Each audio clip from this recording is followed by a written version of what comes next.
Hello everyone, welcome back to the Mystery Channel 33. I'm here to help solve missing women, children, and men cases. We'll be doing an article from California and it is called The Zebra Murders. This is my first time hearing about this. So let's read the article. It is titled The Zebra Murders, Remembering Fear That Gripped San Francisco 40 years later. Okay, let's begin. For 179 days, San Francisco was gripped in fear. A crime wave involving random killings on the streets, white victims targeted by black suspects.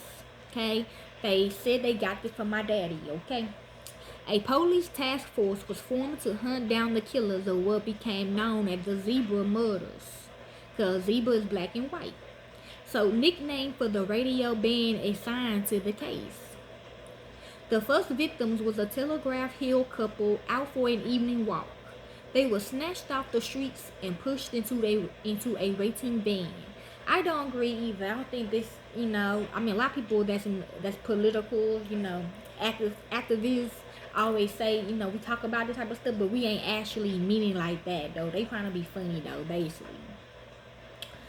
Um, they were snatched off the streets and pushed into a waiting van.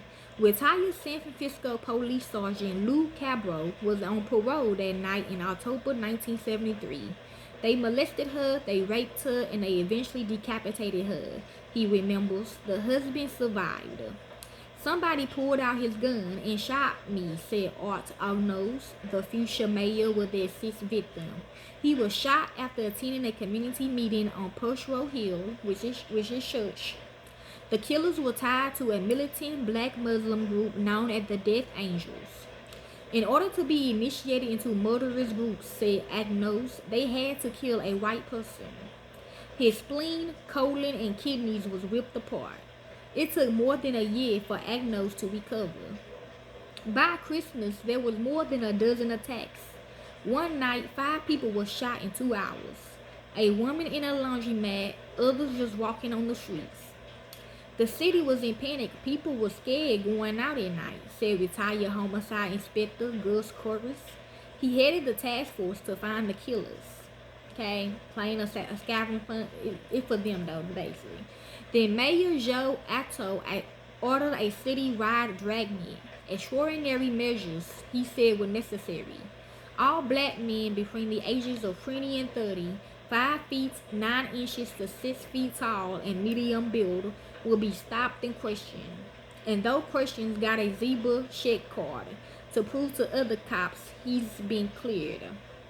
The city was accused of civil rights abuse. True. The Reverend Cecil Williams, a glide, cause I'm in civil rights, okay, and we don't do that, okay. That's not what we mean, okay. No, you need to stay quiet. That's what you gonna do.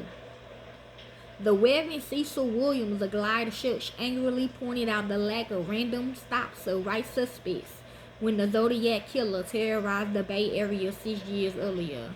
I found out the Zodiac Killer is actually Mashallah. A federal court ended the stops. What finally ended the stops, composite sketch is a Death Angel member, Anthony Harris, saw himself in the drawings and panicked. Fearing for his life and seduced by the $30,000 reward money, he called the cops. He laid everything out to us, said Corrius.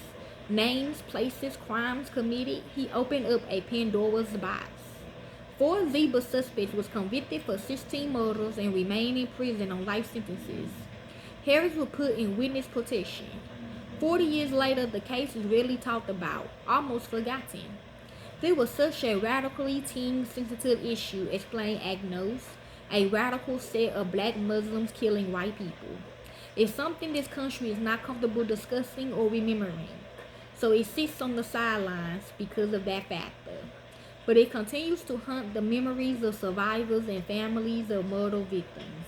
Okay, this is the article for this page, and this is the suspects. And I read these 2 right here on the right is the only survivors. Like they survived out of the whole group. They're the killers, but I think they all alive though. Okay, so y'all like to know more about this, so help with this case y'all can. I don't do it for the fame or the money. I do it because it's what I love to do. And to the real families of the victims, the people are hurting, corporate America will set y'all up, okay? Thank y'all. Be safe.